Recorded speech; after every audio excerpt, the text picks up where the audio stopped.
Tonight is going to be my first official third cat only race, and we're heading to Hillingdon for a smash about. Guys, welcome back to the What Life. Let's roll.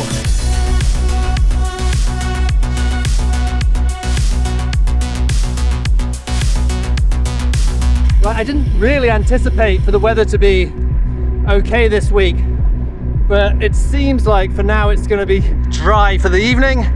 So we're going to go head to Hillingdon, cycle over there. It takes me about an hour. It's 10 to 6 now.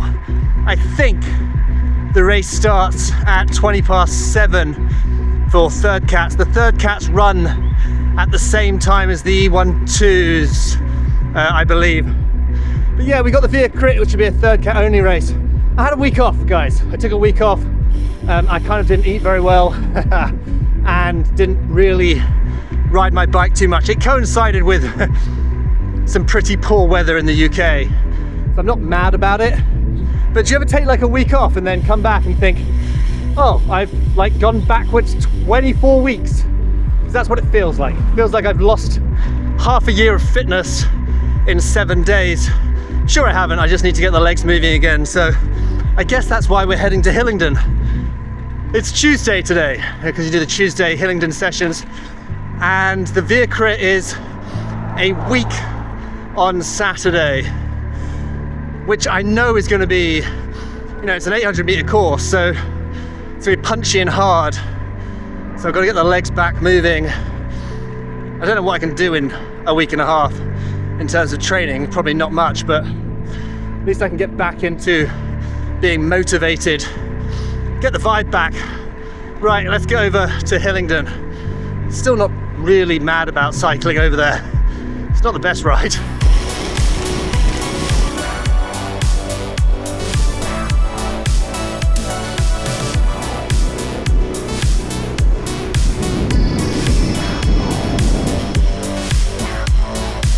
It feels great to be back on the bike. Oh wait, before I forget, I'm doing some giveaways like HJC helmets, Sportful bibs and jerseys for the Via Crit over on my social media, and hopefully some sun guards, some sunglasses if they reply to my emails. Yeah, but we're definitely doing some giveaways over on my social media, over on Instagram. Shameless plug, but go follow me there because we'll be doing that for the Via Crit in a week and a half. So basically the week that this video comes out. Drop me a follow and you might get yourself some free stash. Okay, where are we with everything? This has been my first third cat only race.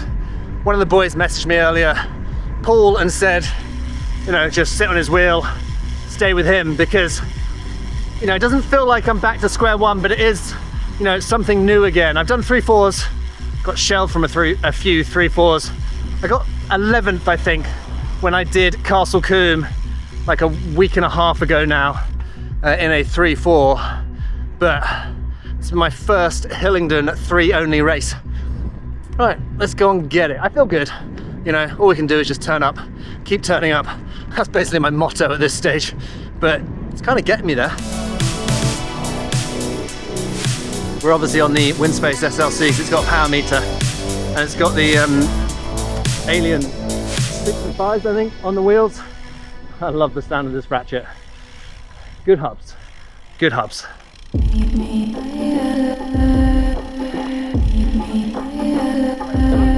You always look really sharp. Huh? You always look really sharp in your race kit. You always look good. I hope people say that about me when I turn up to races. I don't want to be good. I just want people to look at that guy looks good.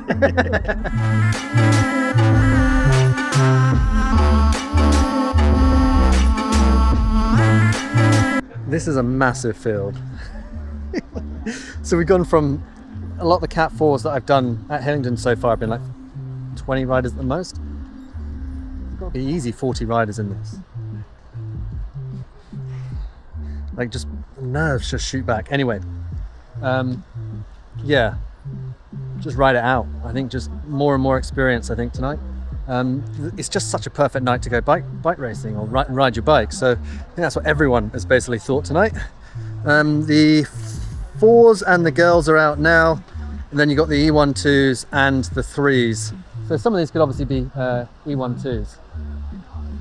And then I just think it's going to be a big field. Paul reckons, he's one of the boys who gives me a lot of advice, that a break will go tonight. Don't think that's any of my business tonight. I'm happy just to kind of get a bit more experience riding in a Cat 3 only race. You know, it's faster cornering, it's everything. Everything's faster. Go on, Jay.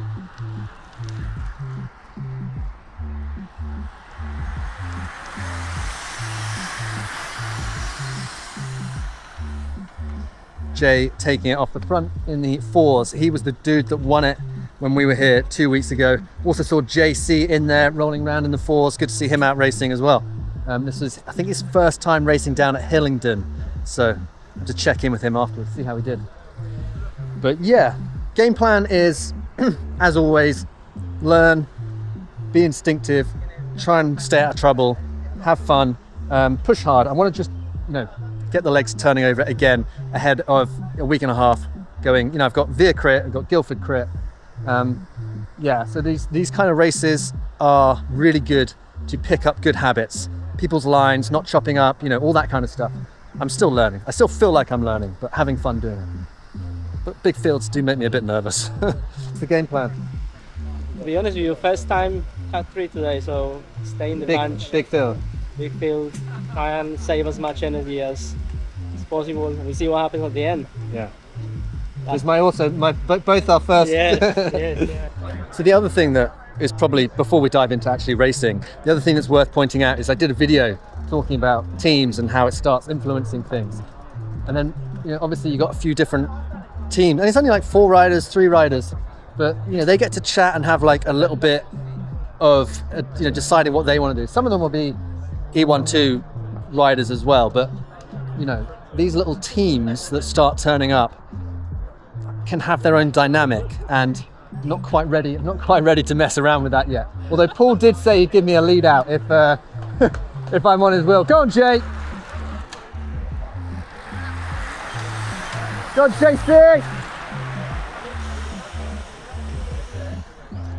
Yeah. Paul did say give me a lead out if I'm anywhere near his wheel at the end of the race. You ready for that? Yep. If I'm near you at the end. Get on my wheel. Get on my wheel. And I'll lead you around to the last corner. Is there a game plan for that? Yeah. Just follow my wheel the last few laps. Yeah. And I'll always be. And then what will you 5, do? 6 wheel. Not shout them out the way. I'll shout them out the way. Yeah. I'll just get out of the way. And then what are you going to do and what do I do? I just go to pedal to the corner, then this pull to corner? the side, and you go through. This corner? Yeah. Yeah, so you pedal hard, you pull hard into that, Pull and then hard in that corner, I'll pull to the side, you can go bang, win. perfect. It's almost like it's happened already. If nothing else, I really do enjoy just coming down and racing a bike, especially on a nice evening like this. I mean, I love the fact that it's this busy. I think it's great. I think it was sad that the Bovington Bomber was a race that's a little bit further north, had to stop happening on a Wednesday night. So it's good to see it being this busy. I don't want to be that guy, but I'm a little bit nervous about how many riders are here. Not for the racing stuff. It's just, it feels like the more people it is, the more proper it feels. And I still have massive imposter syndrome when I bike race. And obviously I make videos about bike racing. So a lot of people probably think that I'm like hardcore, just super okay with just turning up and I still get nervous. Big fields make me super nervous, like more and more imposter syndrome. Still don't feel like I belong here. Still love it, like really enjoy it. Once it gets going, love it.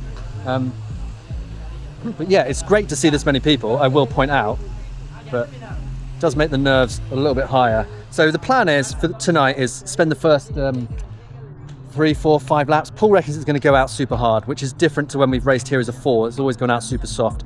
So yes, super hard for the first few laps, but a big field means that you can hide, and I'm not going to worry about it stringing out at the front, not my business. 4 or 5 laps just to figure out what the hell is going on. And then after 40 minutes, I probably still won't have any idea what's going on.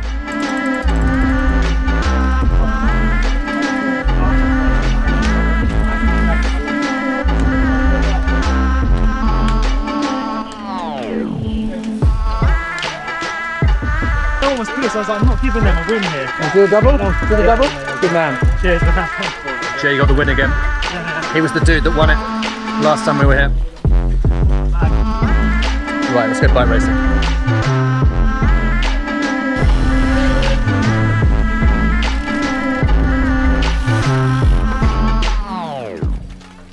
Right, let's roll. This is my favourite bit. I love chatting racing. Something happens this evening that I'm not not particularly proud of. You know when you're in a race, and especially like this race, like 50, 55 riders, and you're like, how did it break apart like that? Well, you're about to see, because I'm the reason, certainly at one part where it breaks apart. Like I said, game plan. First few laps, first 4 or 5 laps, figure it out. First time riding Cat 3 only. A lot of my Cat 3-4 events, some of them worked out quite well. Well, one of them's worked out quite well for me. I did Castle Combe once, and it worked out quite well for me. But it wasn't a 3-4. It wasn't a 3 only. It was a 3-4. A lot of my road racing, if it's 2 3-4s, hasn't worked out very well for me. So I just wanted to figure it out. Sit in the bunch, first lap especially. This whole race was super fast. This many riders. Apparently there are only 10 people pre-registered, when you actually sign up on the British Cycling website, and then 45 people turn up and pay 25 quid to come do this, and I was one of them. So it was fast, 48k an hour average, to the point where I finished the race. I don't cross the finish line, so this is my first DNF. You'll see it all, it'll all come out, but let's circle back to me being the reason that part of this race breaks up. It doesn't break it up, but I will talk you through it. Basically, I'm sat at the back. First 4 laps, sit back, enjoy it, try and figure out what's going on. How hard is it? That's what I'm trying to figure out. It's like, how hard are we going? What's the difference between sitting at the back and sitting in the wheels, and maybe getting in some of the wind at the side? Those are the kind of things I'm trying to figure out. Like, how fast are we taking the corners? How much is it strung out? First lap, really quite strung out. Guys at the front took it out hard. I obviously work in miles an hour, so 31 miles an hour is 50k an hour. At one point, this race goes nuclear, or it's certainly nuclear for me, and that's the point when I kind of capitulate a little bit and have to be like, oh my god, I can't keep doing this. And we'll get there, and we'll also figure out how I got myself in that position, because if I'd stayed where I am now, which I imagine's 48th wheel out of 55, something like that, I think I would have, I could have sailed round in the group. As long as the group didn't break up, I would have been in the bunch for the bunch sprint at the finish. My goal for today was also to move up through the wheels. I didn't want to move up coming round the side of the group. I wanted to move up through the wheels. If there's a hole in front of me, this way, then people on the internet can stop telling me to close the gap in front. Because if I'm moving up through the wheels, and mindfully, by the way, that's my whole thing. My whole thing is mindful, position. Where am I? Where are my bars? Who's on the outside? Who's on the inside? All that kind of stuff. If I'm taking a corner like I am now, have I left room for a rider on the inside? My goal is not to squeeze anyone through a corner or shut anyone down or anything like that. I just want to make it round races. And this is one of the laps, actually. The reason I've thrown this one in here is because we've got the E12s rolling at the same time, but our race was really quite quick. I think we almost end up kind of catching onto the tail of their race, so we get, or something like that, or they're coming round and catching us. I don't know which way around it was, but we get given the shortcut. This is my first time doing the shortcut at Hillingdon. I've never done it before, and interestingly, there is a bit of an incident. Some riders go down, and I think it's basically what happens is we then couldn't use the shortcut, so it creates a bit of a a kerfuffle towards the very end of the race. It's quite hard, having dropped from the actual race and watched the last 4 or 5 laps. It is quite hard to orchestrate everything, just figure out what's going on. So I do feel for the British cycling guys. And they obviously just, they did everything they could, but I was trying to keep tabs on who was doing what and where. So this is us taking the shortcut, and this is my first experience of doing it, so loads of hand signals, which is really good, loads of riders just making everyone aware that we're turning right, because ordinarily you carry straight on, but this just cuts off a little bit of the course and keeps some separation between the E12s that are rolling round and our 55 person group 3 only race. like I said, it was absolutely herringly fast. And look, there's Paul Dutton, who's he kindly offered to give me a lead out, or at least kind of like guide me through the sprint if I made it there, which I don't, which I'm a bit it is what it is, it's bike racing. But this is where my race goes a bit, or it starts getting hard. Like I don't know how far into the race we are, like maybe 20-25 minutes, and I was like, well, I feel quite comfortable now, so I've moved up a little bit. Keep an eye on the watts, keep an eye on the heart rate, because we're at 160 now, and it just seems to get higher and higher. The speed just gets higher and higher. We're over 50k an hour as we're rolling down the start finish straight, and it just gets faster and faster. And I found myself, there's the front of the race, so I found myself like a little bit, I don't want to say out of place, but certainly kind of a bit further up than I certainly needed to be. And you'll see basically what the consequence of that is I then can't maintain just the work rate that's being asked of me when it gets strung out, because the race just gets faster and faster, and I can't maintain that work rate. And then I have to kind of drop back. But obviously me dropping back in a strung out group does leave a hole, and the guys have to come round me. And I can only imagine what they're uttering underneath their breath as they're rolling around. And, you know, guys, I'm quite self-aware, as they're rolling around the YouTuber to like close a gap that I've kind of let go. And I've tried to get, this is the thing, I try and get offline, because I'm aware of like, oh my god, that wheel is disappearing away from me. If it's getting away from me, it's definitely getting away from the guy that's behind me and the guy behind him.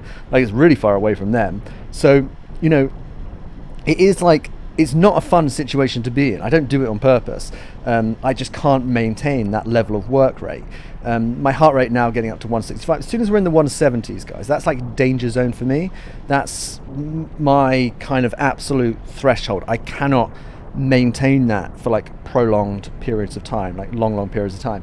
So I get myself in this situation, and the group does come. I don't know how it actually happens, because as you're looking at it now, there's tons of people around me at the end of the next lap, and you see the watts just keep coming on, and we keep dipping back over that kind of 50k an hour mark, because I think some guys are taking, I think it's Matt actually is part of the group that's taking it off the front, and there's 5 or 6 riders that are like really trying to push the pace. And it's a bit of a shame that the camera angle's a little bit lower, because obviously from an eye line I actually started paying attention to who's up front, who's off the front, who's driving the pace, and every now and again I'd realise that like 3 or 4 riders are moving off, and then obviously the group is trying to close those 3-4 riders down. It's a bit harder to see at Hillingdon, because obviously you've got the bushes, you obviously got quite a few corners at the top end of this track, but this is where it starts kind of getting like really quite strung out and fast. And this is, I think, basically where the bulk of the average speed for this race comes from, is this like 5-6 minutes of just what felt like pushing pace. And this is my first experience of it, and maybe I should have reckoned. I actually was feeling quite good, if I'm completely honest, as you can see me now, just like moving through. But that didn't last forever. You know when you put a kick down and you're like, oh my god, this feels great, and then like 2 seconds later you're like, oh my god, mistake. I was just repeating that same mental process, as we're now doing like 33 miles an hour. So what's that, like 54k an hour, something like that. I probably didn't need to be this far up. I probably should have recognized this. Especially looking at the time that we've been out on the track, like 25-30 minutes, still 15, 18 minutes to go. I probably should have recognized that and moved back. And this is where it goes really wrong for me, because the guys then kind of bump again, I guess, in, you know, here we go, another bump, as Paul comes through. I remember saying, come on Paul, let's kind of Paul, jump on my wheel, mate. And then I start going backwards a few minutes later, so it's a good thing he didn't. But yeah, so these guys are now trying to chase down some of the guys ahead, and the pace just kind of goes higher. My heart rate's getting higher, the work rate's getting harder, and it's not like we can do one more lap. And what ends up happening is you get 3-4 riders off the front, and they actually had quite a good group going. And I chatted to Matt about it after the race, who was part of the break, and he basically said that there was 5-6 riders maybe up front, and then when the guys bridged up to them, or when guys managed to bridge up, which was not me, so you won't get a view of that. Instead of sitting on and basically just then working with the group, they just kind of went past the group. They kind of blew past the group and put too much pressure on the group to then try and hold that speed of the guys moving through. And that he said that was part of the reason that he thought that maybe the brake didn't stay away because it got overworked. And that's me, not verbatim. That's I don't 100% know what I'm talking about with it, but he said that it just got a bit overworked, so that it ended up kind of the guys that were in the breakaway had to basically, or didn't have to, but that's how they got brought back. With 36k an hour, which is 36 miles an hour, which is 57k an hour, 173 on the HR. So like, I am burning candles, not at both ends. The whole candle is just in the fire. Like the candle is just like completely combusted, the whole thing. And I'm working my arse off now that I've realised that I'm probably in the pointy end of what is like a reasonably strung out group, doing my absolute best to not lose the wheel in front of me, which will happen in a second, and it's probably not a great point for it to happen, but I don't know what to do, because maybe at some stage I should kind of try and move back with like these guys who have clearly been working really hard and pulling the group through, and maybe just like pull off line here and just kind of take my licks early and try and kind of retreat back to the safety of the big bunch. But obviously I don't do that, and I'm just trying to like roll through and hold the wheels that are kind of up in front of me. And the problem is that here, basically you'll see it in a second, these guys move through a little kick, and that little kick was just like a bit too much for me, and I couldn't hold it, and it's coming through these corners, so it's just like quite unfortunate timing as well, because if it was on a straight, I think the guys behind me maybe would have recognized it straight away. And you see me just mountains of space between, and these guys probably all swearing at me somewhat, coming through and then up the hill, out the saddle to close it down, as I'm like beating a retreat to try and get to the back of the group. And the fact that everyone's out the saddle just like as they are coming past, I do apologize, guys. It's not it wasn't intentional. I completely ran out of steam, but I did manage to hold on to the group, and then we kind of kick back round, and I'm back in like the safety of just kind of being pulled through in the wheels. Now, there is an incident tonight, guys. We're not going to dwell on it too much, but it is the reason that I don't end up finishing the race. And part of the reason I don't end up finishing the race is kind of my own fault as well, because it's my first experience of kind of being not involved in something, but the fact that something happened, causing me to stop on the track. I then just work way too hard to get back off. I see this quite early. I see some bumping shoulders. I manage to skip to the right and miss it. And we're not off track for long, you're kind of straight back in, but as you saw, that group was moving quickly. They're still moving quickly.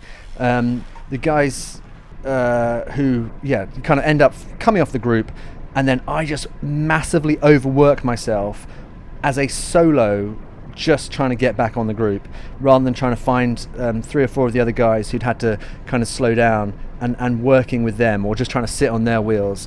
And this was like, I guess, my own fault, because by the time that the guy, and I'm back up in 170 on the HR, by the time that the guys come past me, as they do now, and they're all solo as well, so they're all working like individually at this point. I think they end up kind of getting more of a group vibe going in a second, but for this moment they're all coming through. They came through like really quickly, and I was kind of jazzed at this point.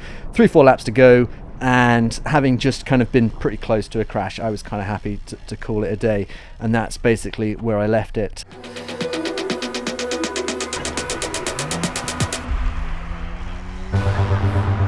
Saw it happening. One guy ended up, I don't want to put words in anyone's mouth, obviously, because I hate doing that, and obviously it happens in the moment. We all see it in the moment, we see it in the moment.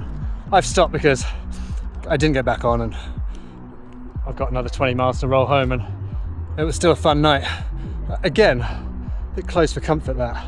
But yeah, I'm just recounting what I think I saw, was one rider on the very inside ended up brushing bars with a guy who was basically one wheel inside him, leant on him a bit too much, or they were leaning on each other, and obviously coming through a tight corner, leaning on someone, if the momentum changes in the balance, just came over, and I saw them coming over, and my instinct was like, go on the grass. So I went straight onto the grass. A few of the boys inside me ended up going down as well. I think I was quite lucky to get away with that one. Yeah, I don't need to roll around. I think I did about, it's a 45-minute plus 3 race. I did about 42 minutes, 43 minutes. So I probably missed 5 or 6 laps. But I made the mistake after the crash of like trying to do everything on my own to get back to the group, when I should have worked with the 2 or 3 guys that were back with me, because they obviously they've all ended up on. Again, lesson learned.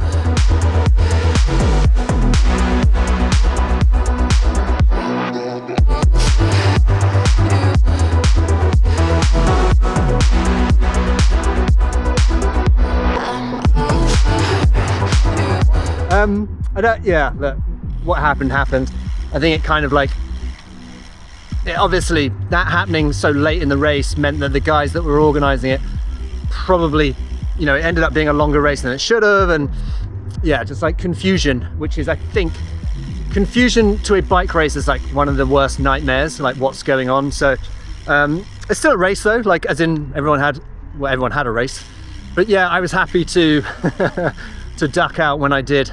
Absolutely no problem with it.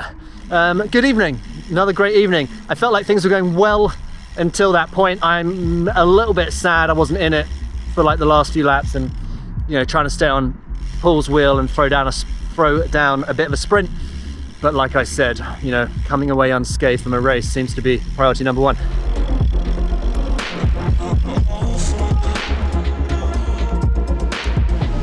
Another good night of racing. I absolutely loved it. I think the one thing that you probably don't get if you watch NorCal or you watch people's like crit racing videos is the absolute best bit is just like chatting and meeting people and chatting bike racing and stuff like that. I've met so many good people from racing, and I'm starting to feel like more and more of like a bike racer. Like the imposter syndrome is dying down, so it's been cool. So next week, maybe. Right, I need to get home because I've got a ride at Regent's Park at 7 a.m. tomorrow, which means I've got to be up at 5 to go and host it. Life. But one thing I did find interesting about tonight was again, like I think once I settled into it, positioning was a lot better. But the team aspect, like not being in a team and there being a few team riders, I don't think I had to pay too much attention to that big group, so it kind of like always closed itself down. Always enough people willing to work, and at some stages I was one of them willing to work, and then I had to drop back for a little bit of a recovery sesh, and that's actually when the crash happened. But yeah, good one.